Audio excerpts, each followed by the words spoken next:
Colossenses capítulo 1, verso de número 9. Nós vamos ministrar somente o verso de número 9. Amém? Colossenses capítulo 1, verso 9. Então não falte nas quintas-feiras, tá bom? Quem não trouxe, eu aconselho, traz caderno, traz caneta, porque dia de quinta é dia de você aprender a palavra mesmo, ser alimentado, ser abastecido, ser renovado na sua fé e sair daqui fortalecido. Não tem outro caminho para você firmar na igreja, firmar na fé, firmar na esperança, com Deus, com o Espírito Santo, sem você sentar e comer a palavra de Deus. Amém?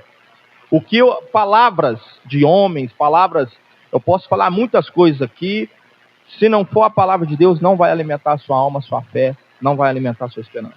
A única coisa que alimenta o seu coração é a palavra de Deus. Vamos lá? Então, diz assim, ó, você que não tem Bíblia, né?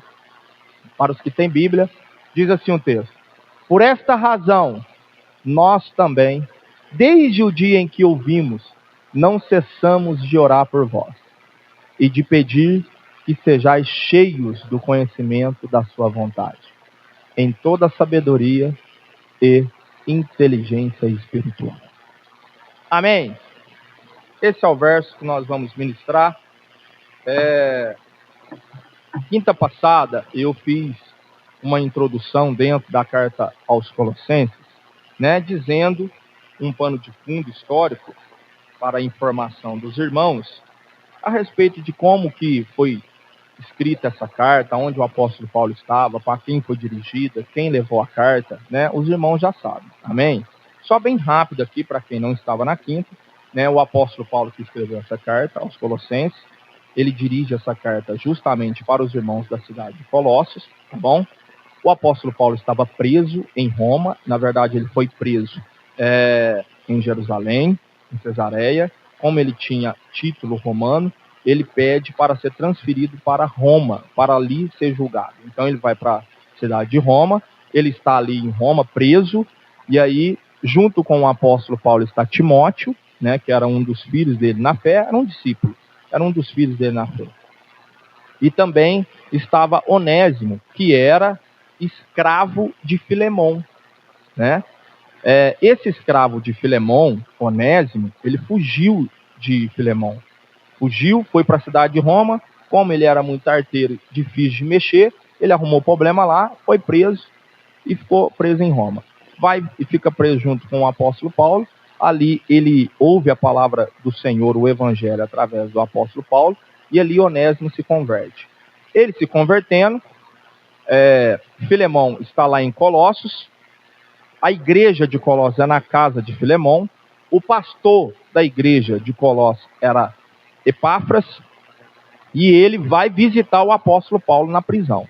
Quando ele chega lá, ele está ali, ele vai com alguns objetivos, quando ele chega ali, nessa visita com o apóstolo Paulo em Roma. O que ele vai fazer lá, pastor? Ele vai dar notícias da fé dos irmãos, como que a igreja estava, como que a igreja de Colossos estava caminhando.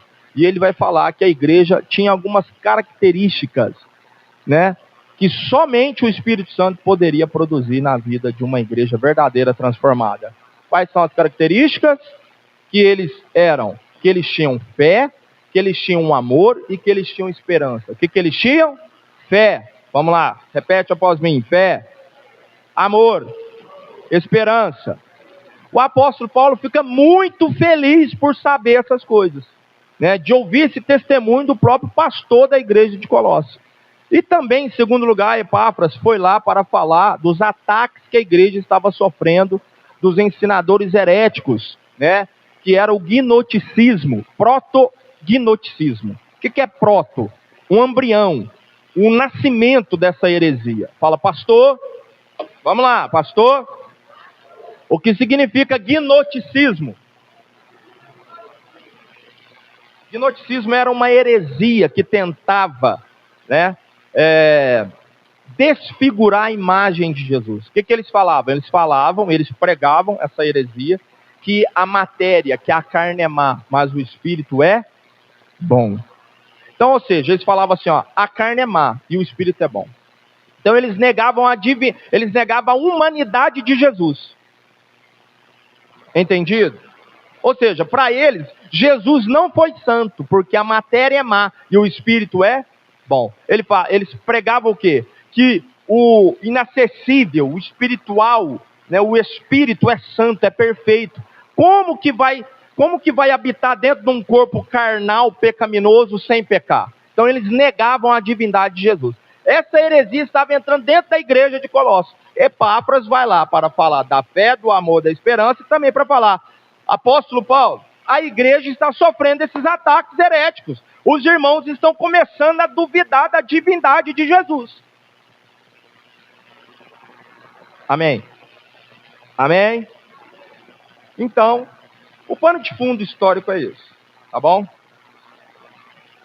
A título de introdução, o que nós vamos perceber? Nós vamos perceber o seguinte: o verso de número 9. Por esta razão também nós, desde o dia em que ouvimos a respeito disso, não estamos cessando de estar orando em vosso benefício e pedindo a fim de que sejais cheios do pleno e acurado conhecimento da vontade dele, em toda a sabedoria e entendimento espiritual. Agora presta atenção. O apóstolo Paulo, ele vai falar no versículo de número 3, dizendo assim, ó: graças damos a Deus Pai de nosso Senhor Jesus Cristo, orando sempre por vós, porquanto ouvimos da vossa fé. Então o que o apóstolo Paulo está falando? Ele está dando graças a Deus por tudo que a igreja tem vivido. Ele está dando graças a Deus por toda a ação do Espírito Santo na vida deles. Então o apóstolo Paulo está identificando que as ações que está sendo operada na vida dos irmãos de Colossos é uma ação divina. E isso era uma autentificação de uma vida transformada verdadeira. Então ele fala assim, ó: eu estou olhando a distância, né? E eu estou ouvindo o testemunho do próprio pastor de vocês, que as características e a conduta, o que tem acontecido no meio de vocês, é só Deus para fazer. Então isso significa que vocês estão sendo transformados verdadeiramente. Aí ele fala: graças a Deus por vós e por nosso Senhor Jesus Cristo. Então ele dá graças a Deus, amém? Então depois que ele fica sabendo disso, no verso de número 9 ele vai falar assim, ó: e por esta razão, presta atenção, e por esta razão também nós, desde o dia em que ouvimos a respeito disso, não estamos cessando de estar orando por vós. Fala assim, ó: Paulo não cessava de orar. De novo, Paulo não cessava de orar. De novo, Paulo não cessava de orar. De novo, Paulo não cessava de orar. Por que eu estou dando ênfase nisso? Porque o tema da minha mensagem é esse: orando por vós, mesmo estando bem. Você pode repetir após mim? No 3, 1, 2, 3. De novo, 1, 2, 3. Então esse é o tema da mensagem: orando por vós, mesmo estando bem. Sabe por quê? Porque a gente gosta de orar, não gosta, mas a gente tem a tendência de orar para os outros quando eles estão mal. Vamos lá? A gente tem a tendência de orar pelos outros quando eles estão... Só que o apóstolo Paulo vai nos ensinar outros caminhos aqui. Amém? E o tema da mensagem é esse: orando por vós, mesmo estando bem. Dá glória a Deus. Amém? Então vamos lá. Agora presta atenção. Com exceção de Davi, nenhum outro escritor das Sagradas Escrituras tem nos deixado tanto das suas devoções particulares como o apóstolo Paulo. Nós vamos aprender muito com este homem. Temos algumas orações de outros também, né? De outros homens, que são, por exemplo, Salomão, Neemias também merece menção especial. São homens que fizeram seus momentos de devoções e que nos ensinam muito. Mas é difícil expressar a bênção maior que recebemos das 8 vezes na vida do nosso Senhor Jesus Cristo, quando ele falou diretamente sobre a oração. Pois, de fato, Jesus, ele é o nosso maior exemplo de oração. Nós vamos ver também que, além do exemplo do nosso Senhor Jesus, nós faremos bem em seguir o exemplo do espírito de Paulo em oração. E é sobre isso que eu quero falar. Então nós vamos perceber que a primeira notificação que temos dele, da parte do Senhor, quando a Bíblia já relata uma das primeiras coisas que já relata do apóstolo Paulo, até então apenas Saulo, nós vamos ver no momento da sua conversão, o texto já vai mencionar em Atos capítulo 9, verso número 11, dizendo assim, eis que está orando. Então quando o texto já faz referência a Saulo, já vai falar assim, eis que ele está orando. Então o texto já vai começar a dar mais menções sobre Saulo, já dizendo desse jeito de pontapé inicial, ele está orando. Nós vamos ver também que, como que de fato isso acontece, e o texto nos mostra, nós podemos concluir que quando ele orou em Atos capítulo 9, verso número 11, ali foi a primeira vez que ele usou o nome de Jesus. Ali foi a primeira vez, então podemos concluir isso. Então a oração de Estevão, que foi um dos grandes diáconos da igreja primitiva, a qual Deus levantou, né? Ela teve muita influência na vida do apóstolo Paulo. Até então, Saulo. Pastor, por quê? Porque nós vamos ver que quando Estevão, ele estava pregando a palavra, e Estevão foi o primeiro mártir, tá? Estevão foi um dos primeiros diáconos a ser separado pela igreja primitiva e foi um dos primeiros mártires, um dos primeiros que morreu. E quando Estevão pregou, a mensagem de Estevão ficou gravada aos ouvidos de Saulo até então. Por quê? Porque ele ficou comovido pela oração de Estevão na sua morte. Porque Saulo presenciou a morte do primeiro mártir.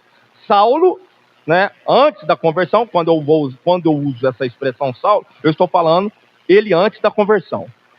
Saulo ficou comovido pela oração de Estevão, assim no seu mártir, quando ele morreu. Por quê? Porque Saulo presenciou a morte dele. Nós vamos ver que Deus não permitiu que Saulo presenciasse, caminhasse com o nosso Senhor Jesus Cristo. Só que também Deus deu esse privilégio para Saulo de presenciar a morte de Estevão. Nós vamos ver que nos últimos momentos da vida de Estevão, na terra, fizeram um jovem Saulo perceber pelo menos 4 coisas. Quantas coisas? Quantas?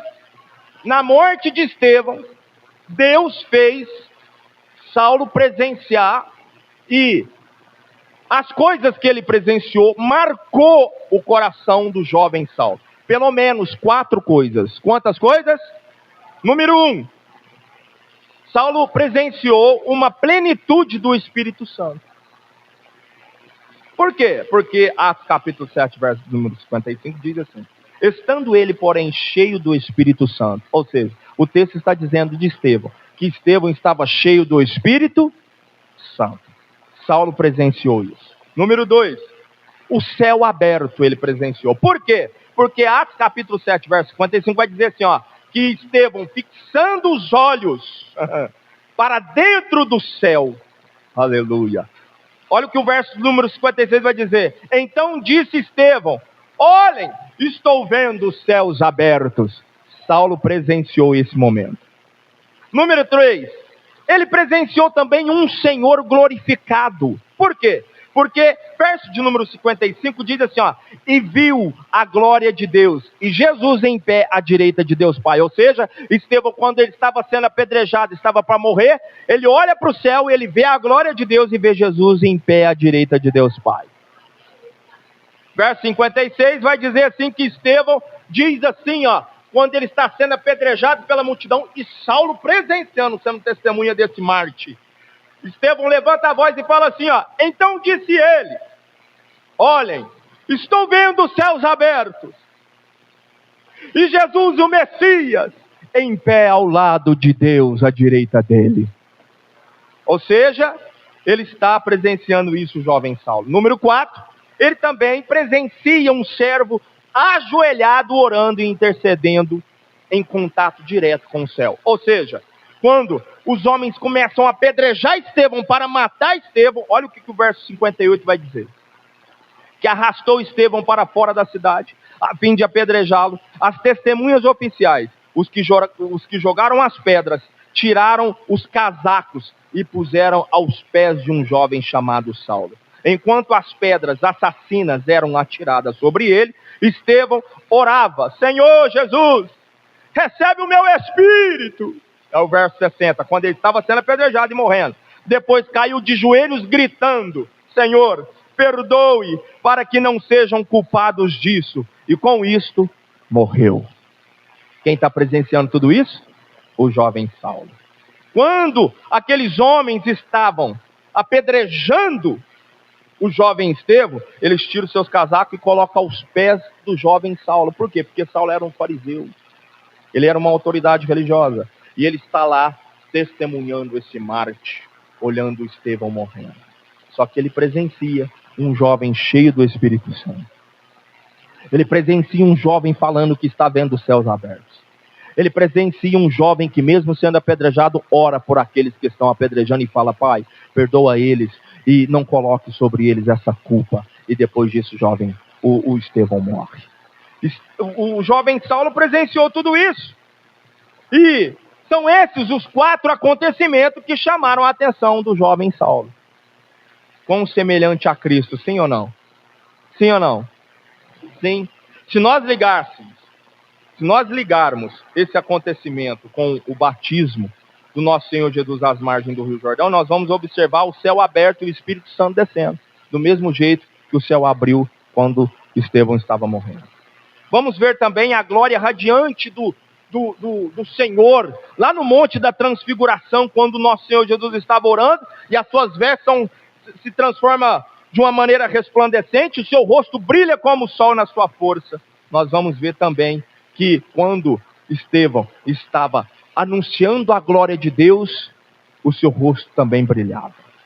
Vamos ver também que Paulo não teve a experiência de seguir o nosso Senhor Jesus Cristo em pessoa, né? Porque Saulo não foi escolhido entre os 12. Saulo não foi escolhido para caminhar com Jesus na terra, não. Mas, mesmo assim, Deus não privou o seu futuro servo dessa experiência, de presenciar a morte de Estevão. E ali, vê no jovem Estevão a imagem, a glória de Deus enraizada naquele jovem. Ele não presenciou a presença de Cristo, mas ele presenciou na morte de Estevão a glória de Deus sendo manifestada em vários aspectos para marcar o coração daquele jovem. Então o que nós vamos ver? Que Paulo permitiu que aquela visão santa alcançasse o seu propósito. Aprendeu muito mais ao ver Estevão de joelhos do que aprender aos pés de Gamaliel, que foi o grande mestre dele. O que ele não aprendeu a vida inteira aos pés do mestre dele chamado Gamaliel, ele aprendeu na morte de Estevão, vendo a glória de Deus se revelando de tal maneira que marcou e cravou seu coração.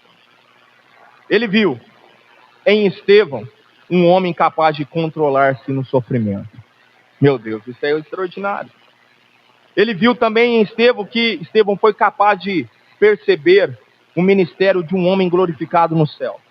E com compaixão, como a de Cristo, intercedeu em favor daqueles que estavam apedrejando, dizendo: Pai, perdoa eles e não coloca a culpa sobre eles. O apóstolo Paulo demonstra tudo isso no seu próprio exercício de oração. Vamos lá.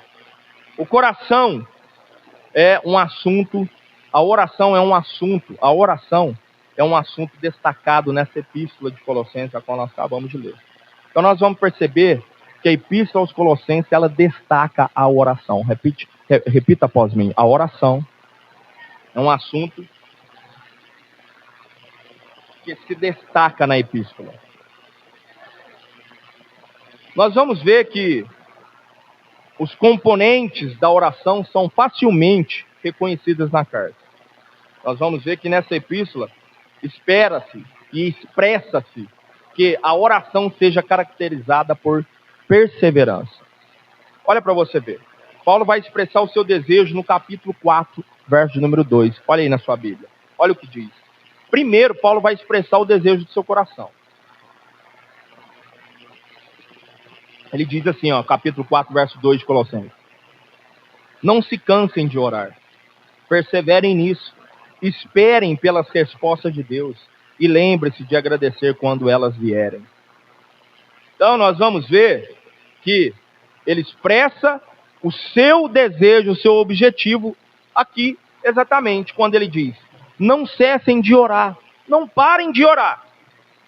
No capítulo 1, verso 3, ele vai dizer assim, ó: todas as vezes que oramos por vocês. Ou seja, ele está falando que, além dele pedir para os irmãos não cessarem de orar, ele vai falar: eu pratico isso. Então, o que eu estou pedindo para vocês não cessarem, não pararem de orar, eu vivo isso, porque eu todas as vezes estou orando por vocês. Então perceba que o desejo de Paulo em relação aos Colossenses é o que ele já praticava. Eu peço para vocês não cessar de orar, porque eu não cesso de orar. Aprenda isso, vamos lá. Então ele vai instruir a igreja aos Colossenses uma vida contínua de oração. Fala assim, ó, o apóstolo Paulo tem o objetivo de ensinar a igreja a ter uma vida de oração. Então, há uma bênção mútua em oração. Por exemplo, nós vamos ver 3 orações aqui. 3 orações nós vamos ver. Quantas orações? Nós vamos ver 2 orações do apóstolo Paulo e uma oração do pastor Epáfras. A primeira oração do apóstolo Paulo, olha aí, ó, está em Colossenses capítulo 1, verso 9, o nosso texto base. Por esta razão também nós, desde o dia em que ouvimos a respeito disso, não estamos cessando de estar orando em vosso benefício e pedindo a fim de que sejais cheios do pleno e acurado conhecimento da vontade dele, em toda a sabedoria e entendimento espiritual. Verso 10. Para andar de vós de modo digno do Senhor, para andar dentro de todo desejo e agradar em toda boa obra, frutificando e crescendo para dentro do pleno conhecimento de Deus. Então essa é a primeira oração. Olha aí, ó, verso de número 11, ainda na oração dele: em toda fortaleza, estando sempre fortalecido segundo a força da sua glória, para dentro de toda paciência e longanimidade com gozo. Verso 12, expressando nós toda a gratidão ao Pai, aquele que nos havendo capacitado para a porção que nos cabe da herança dos santos dentro da luz. Agora, olha a segunda oração do apóstolo Paulo. Colossenses 2, verso 1. Agora nós vamos ver a segunda oração dele. Colossenses 2, 1 vai dizer assim, ó: eu gostaria que vocês pudessem saber quanto tenho lutado em oração por vocês, ó, e pela igreja de Laodiceia, e por muitos outros amigos meus, que nunca me conheceram pessoalmente. Verso número 3. Nele estão escondidos todos os tesouros poderosos e inexplorados da sabedoria e do conhecimento. Então aqui está a segunda oração do apóstolo Paulo. Olha agora a primeira oração do pastor Epáfras. Capítulo 4, verso 12. Olha o que o apóstolo Paulo vai dizer: saudai-vos, Epáfras, que é o pastor de Colossos, que é dentre vós, um escravo de Cristo, sempre esforçadamente lutando, ele em benefício de vós nas orações, a fim de que vos conserveis postados, firmes, completos, em desenvolvimento e tendo sido completados em toda a vontade de Deus. Então o que nós estamos vendo aqui? Olha para mim. Nós estamos vendo as 2 orações do apóstolo Paulo, nós estamos vendo uma oração do pastor de Colossos, que é Epáfras. Amém? Então a primeira coisa que nós precisamos entender aqui, que o apóstolo Paulo está indicando isso aqui dentro do texto. O apóstolo Paulo está indicando a ênfase, mostrando a ênfase, tanto que ele ora, o tanto que o pastor dele ora, e o tanto que a igreja precisava ter uma vida de oração. Amém? Então ele nos mostra que a oração deve ser caracterizada por preocupação específica. Isso você precisa gravar dentro do seu coração. Fala assim, ó, a oração precisa ser caracterizada com uma preocupação específica. Você entendeu ou não? Você entendeu ou não? Ou seja, toda oração ela precisa ser marcada com uma preocupação específica. Ou seja, nós não devemos, presta atenção, nós não devemos evitar, nós não devemos pedir pedidos vagos, nós não devemos falar em oração palavras ao léu, sem uma coisa específica.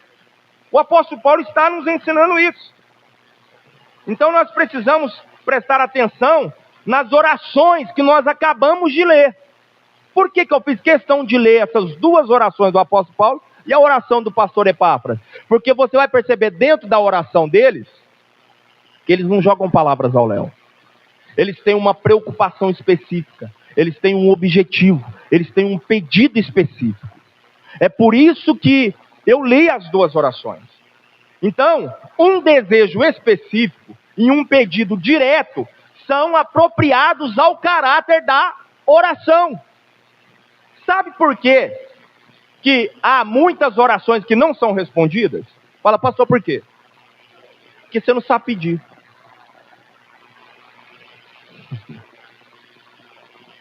Tem gente que, presta atenção, tem gente que não já pediu. Você ajoelha e começa, Senhor, Pai poderoso, eterno, vai abrindo a porta, vai quebrando as barreiras, e Senhor, vai trabalhando, e não sei o quê. O que é isso? Quando você vai conversar com alguma pessoa, você sai conversando sem rumo com ela? Sim ou não? Quando você está trabalhando na sua empresa, você quer conversar com o seu patrão, você sai falando qualquer coisa para ele sem rumo? Sim ou não? O que você faz? Você já vai com uma causa específica, eu quero aumento. O que você vai falar para ele? E aí, como é que tá aí? Mas tá bom de serviço, hein, patrão? Você viu o jogo? Ei, mas você viu lá o que aconteceu? E aí você conversa, vira as costas e vai embora? É assim? Não.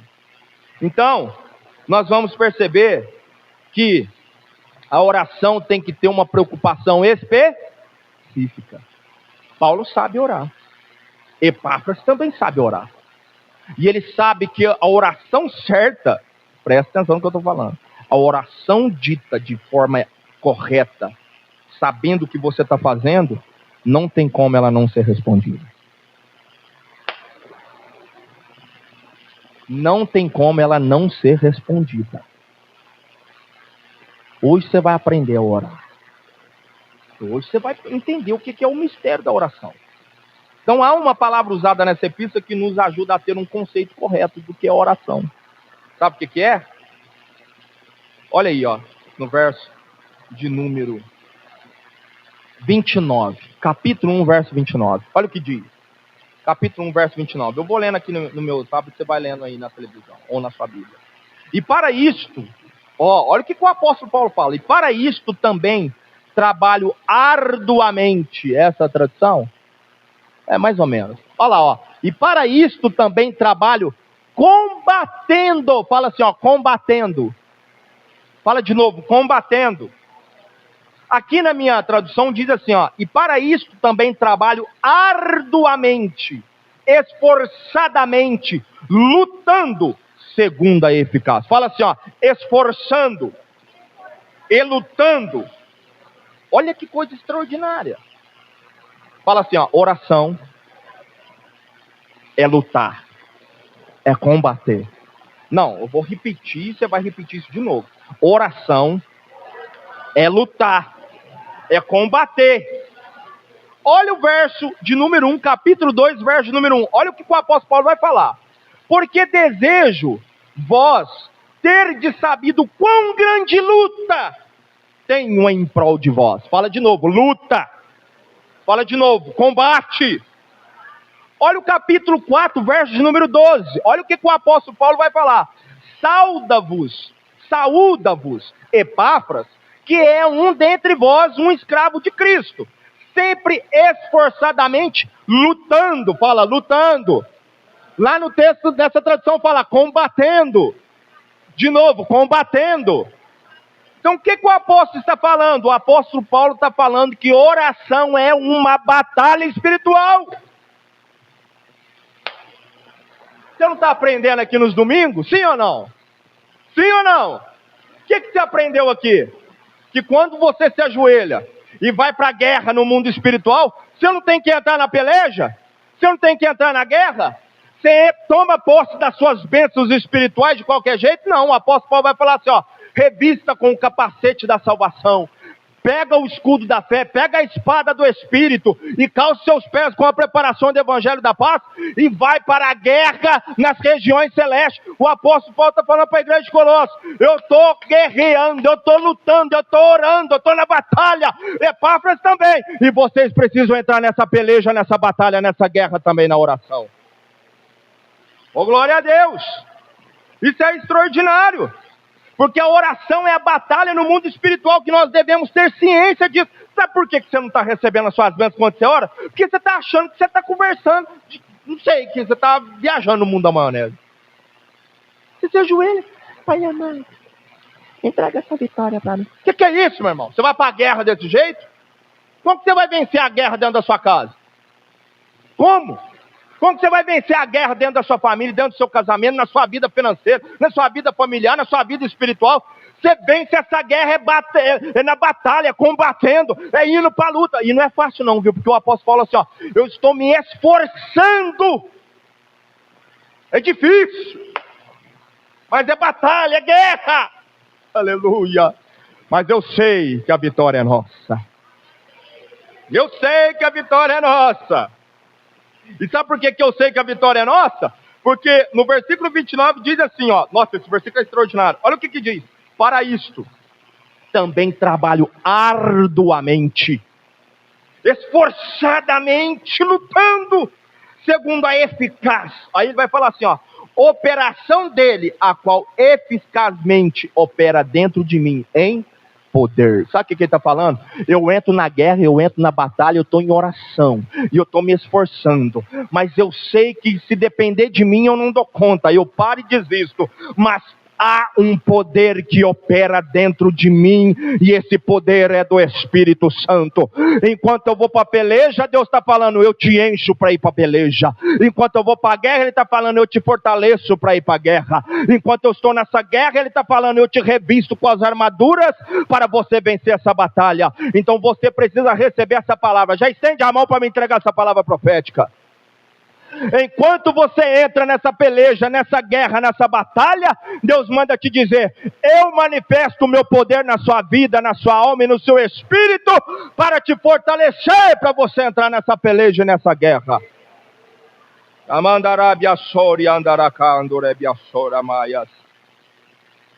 Então Paulo nos traz essa revelação extraordinária aqui. Nessa batalha de oração não estamos sozinhos. Deus nos fortalece com o seu poder. Você pode repetir após mim, Deus me fortalece com o seu poder. Eu não estou nessa batalha sozinho. Oh, recebe essa presença do Espírito Santo aí, vai.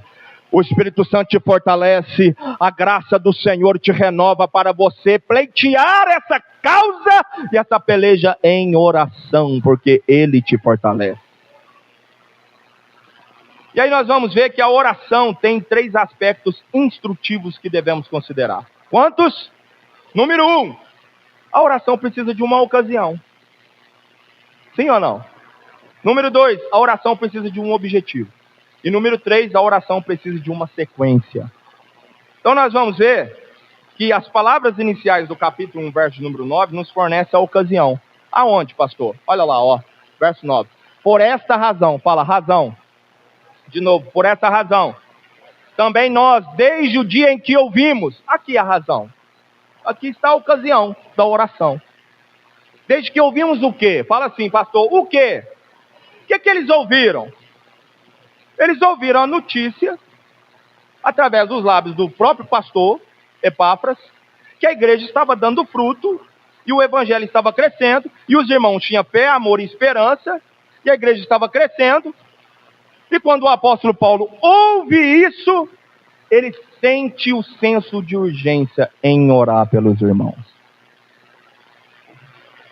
Você não deu, vou te explicar, você dá um glória a Deus. Amém? Ó, ele falou assim, ó, desde o dia em que ouvimos, ó, a ocasião. Ouvimos o quê? Que o seu pastor deu testemunho de vocês. Que vocês estão crescendo, tendo fé, amor e esperança. Quando eu ouvi isso, o senso de urgência por orar por vocês, veio ao meu coração. Ué, pastor, mas a igreja não está crescendo? Tá. Ué, pastor, mas a igreja não tem fé? Tem. Mas a igreja não tem amor? Tem. A igreja não tem esperança? Tem. Ela não está se desenvolvendo? Deus não está operando grandes coisas? Tá. E isso foi a preocupação do apóstolo Paulo em orar por eles. Ué, mas é só notícia boa, pastor? Por isso mesmo. Por isso mesmo. Por quê? Porque tais provas de autenticidade, como que de fato tudo aquilo que eles estavam vivendo, sempre são causas de nós darmos graças a Deus. Sim ou não? A gente tem que dar graças a Deus por tudo que Deus está fazendo? Sim ou não?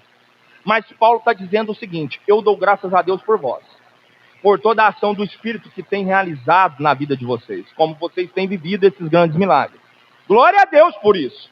Porém, todos esses acontecimentos me trazem um exercício imediato e constante da oração. E a pergunta surge: mas por que, pastor, que mesmo ouvindo palavras boas, mesmo ouvindo notícias boas da igreja, esse senso de urgência de oração vem ao coração do apóstolo Paulo? Para que toda essa ação divina não seja desfeita pelo pecado na vida e nos lábios. Sabe o que ele está falando? Eu preciso orar por vocês, porque vocês precisam ser preservados dessa maneira. Eu vou orar muito por vocês para que o pecado não tire isso que está acontecendo com vocês. A frase é: por esta razão. Então tem um paralelo muito semelhante aqui. Porque todas as vezes que o apóstolo Paulo, presta atenção, ouvia uma notícia boa de uma igreja, ele fazia esse apelo de oração. Olha para você ver, Efésios capítulo 1, verso 15, para a igreja de Efésios, ele diz mais ou menos semelhante à mesma coisa. Olha o que ele vai dizer: é por isso que desde que eu soube da fé firme que vocês têm, notícia boa, no Senhor Jesus, e do amor que sentem pelos cristãos de toda parte, olha o verso 16, ele vai dizer assim, nunca deixei de dar graças a Deus por vocês, orando constantemente por todos vocês. Oi, peraí, pastor, mas ele não está ouvindo coisas boas? Sim, e por esse motivo ele falou: agora eu não cesso de orar por vocês, eu vou orar mais ainda. Ele vai falar para a igreja de Tessalônica, dizendo dessa maneira, capítulo 2, verso 3, do mesmo jeito, do jeito que ele falou, Daniel, para a igreja de Colossos, ele falou para a igreja de Efésios, e agora ele vai falar para os irmãos de Tessalônica. Ele fala assim, capítulo 2, verso 13, e nós nunca deixaremos de agradecer a Deus. Ele está falando assim, eu estou orando e agradecendo. Por quê? Porque quando lhe pregamos, vocês não pensaram que as palavras que lhes falávamos eram apenas palavras nossas, mas aceitaram como que dizíamos, é a própria palavra de Deus. Eu estou orando e dando graças por vocês, Tessalônica, eu estou orando por vocês, igreja de Éfeso, e eu estou orando por vocês, igreja de Colossos, porque eu tenho visto a ação do Espírito Santo no meio de vocês. Então o que nós estamos entendendo aqui essa noite, irmãos? Nós estamos entendendo que o relato do progresso espiritual de nossos irmãos sempre deveria estimular as nossas orações intercessoras em favor dele. Olha para mim.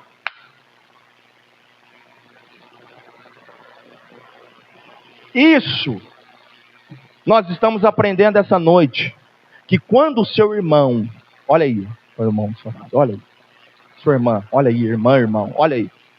Quando o seu irmão tiver um sucesso na vida, uma bênção, cheio do poder, quando ele receber uma porção dobrada, quando você vê a bênção de Deus na vida dele, sabe o que o texto está me ensinando, Carla? Que eu tenho que orar mais pela vida dele. Que negócio é esse de ficar orando só para quem está mal?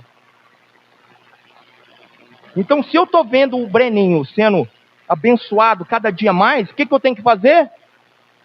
Eu tenho que orar mais por ele. Olha o que nós estamos aprendendo com o apóstolo Paulo aqui essa noite. Ele está falando assim, igreja de Colossos, eu sei que vocês têm fé, eu sei que vocês têm amor, vocês são uma bênção. Mas é por causa disso que eu vou orar mais ainda, para que o diabo, para que o inimigo não tire isso de vocês. Oh, meu Deus, eu estou sentindo a presença do Espírito Santo aqui esta noite. Então você tem que orar em favor do seu irmão, quando você vê ele sendo abençoado.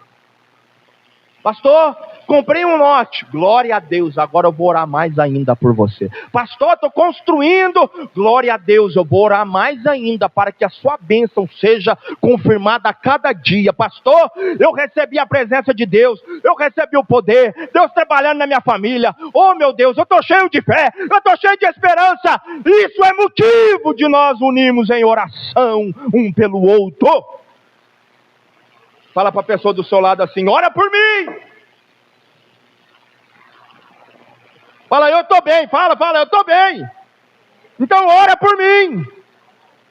Fala, e se tiver mal também, fala, eu estou mal, então continua orando.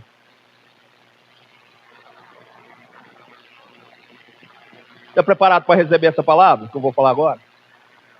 Isso responde aos muitos motivos dos fracassos que acontecem na nossa vida logo após uma grande vitória. Por quê?